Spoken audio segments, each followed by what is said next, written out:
गुजरात के प्रमुख अखबार गुजरात समाचार के मालिक बाहुबली शांतिलाल शाह पर ईडी की कार्रवाई से राज्य में सियासत गर्मा गई है और सवाल उठने लगे हैं कि क्या सत्ता प्रतिष्ठान और मोदी शाह के खिलाफ बोलने पर यह कार्रवाई की गई है। इस मामले में कांग्रेसी काफी मुखर होकर विरोध दर्ज करा रही हैं और आरोप लगा रहे हैं कि सच के लिए खड़े होने की सजा देना बीजेपी का उद्देश्य रहा है।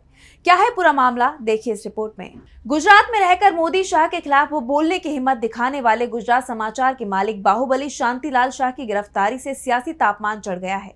बाहुबली भाई को ईडी ने मनी लॉन्ड्रिंग के आरोप में गिरफ्तार किया है। आपको बता दें कि बाहुबली शाह और उनके भाई श्रेयास शाह गुजरात समाचार पब्लिकेशंस ग्रुप के संयुक्त मालिक हैं। इसकी शुरुआत 1932 में हुई थी। 3 दिन पहले 13 मई की सुबह दोनों भाइयों से जुड़े कई परिसरों में इनकम टैक्स की टीम पहुंची थी। इसके बाद ईडी की दस्तक भी हुई। उनके कार्यालयों और आवासीय परिसरों की तलाशी ली गई। इसके बाद शाह को गिरफ्तार कर लिया गया। इस गिरफ्तारी पर कांग्रेस ने विरोध में ट्वीट किया है। मोदी सरकार में सच लिखने और बोलने की बेहद कड़ी सजा दी जाती है। ताजा मामला गुजरात से है। गुजरात के प्रमुख अखबार गुजरात समाचार और जीएसटीवी पर ईडी की रेड डाली गई। गुजरात समाचार के 73 वर्षीय डायरेक्टर बाहुबली भाई शाह को गिरफ्तार कर लिया गया है। इनका गुनाह बस इतना था कि ये लगातार सरकार से सवाल पूछ रहे थे, उनकी जिम्मेदारी तय कर रहे थे।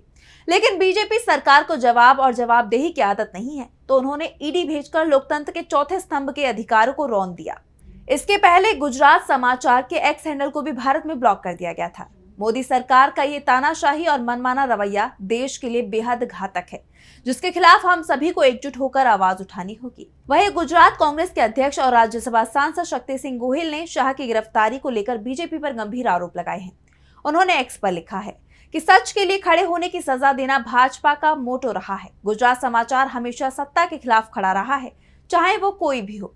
हाल ही में उन्होंने भारत पाकिस्तान विवाद को लेकर बीजेपी सरकार और पीएम मोदी को आईना दिखाया। वहीं जिग्नेश मेवाणी ने इस बारे में कहा कि ये लोकतंत्र के चौथे स्तंभ को कुचलने की कोशिश है।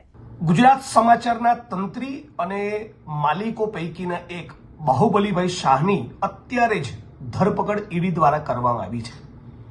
તાજેતરમાં જ ઈડીએ દરોડો પાડ્યો, ઇન્કમ ટેક્સે ઇન્ક્વાયરી કરી અને કઈ જૂના બધા પ્રકરણો ખોલ્યા છે।